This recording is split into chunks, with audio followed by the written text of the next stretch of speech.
প্রেগনেন্সিতে blood circulation বেড়ে যায়, তারপরে ইউটেরাস বা জরায়ুর সাইজ বেড়ে যায়, তারপরে গ্ল্যান্ডের সিক্রেশন সবকিছুর সাইজ অনেক গুণ বেড়ে যায়। গর্ভকালীন সাদা স্রাবের কারণ কি? আমরা প্রেগনেন্সিতে দেখা যায় কি এই একটা কমন সমস্যা, প্রাইভেট প্র্যাকটিস বলেন সব জায়গায় দেখা যায় কি এই সমস্যাটা নিয়ে আমাদের কাছে অনেক রোগী খুব বেশি আসে। তো কারণটা কি? এই ক্ষেত্রে একটা প্রথম কারণ যেটা আমরা মনে করি, অনেক সময় দেখা যায় কি প্রেগনেন্সিতে একটা হাইড্রোরিয়া গ্রেভিডেরাম।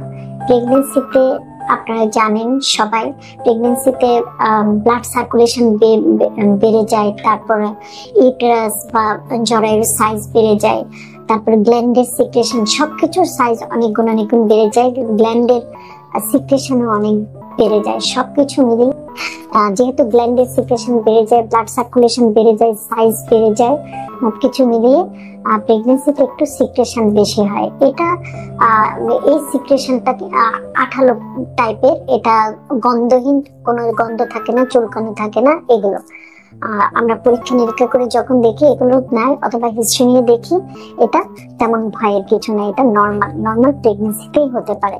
এরপর যেটা দেখা যায়, আমরা অনেক কারণে দেখা যায় কি প্রেগনেন্সিতে ডায়াবেটিস মেলাইটাস থাকলে হয়তো বা ধরা পড়েনি আগে থেকে, যেটা ধরা পড়েনি এখন প্রেগনেন্সিতে জেস্টেশনাল ডায়াবেটিস মেলাইটাস অথবা প্রি ডায়াবেটিক আগে থেকে ছিল, তাদের ক্ষেত্রেও অতিস্রাব হতে পারে। এই অতিস্রাবটা কেমন?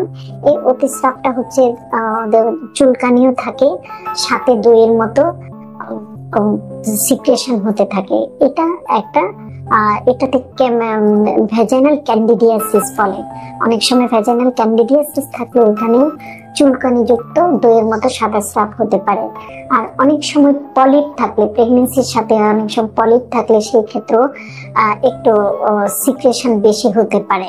এগুলো খুব বেশি ভয় পাওয়ার কিছু নেই। অনেক সময় দেখা যায় কি আর অন্যান্য কোনো ইনফেকশন বলতে যেটা ভ্যাজাইনাল ক্যান্ডিডিয়াসিস, ট্রাইকোমোনাস ভ্যাজাইনালিস নামক একটা জীবাণু দ্বারা আক্রান্ত হলে সেই ক্ষেত্রেও অনেক সিক্রেশন বেশি হতে পারে। সেটা কিরকম? সেটাতে হচ্ছে অনেক চুলকানি হয় আর অনেক সাদা স্রাব যেতে থাকে।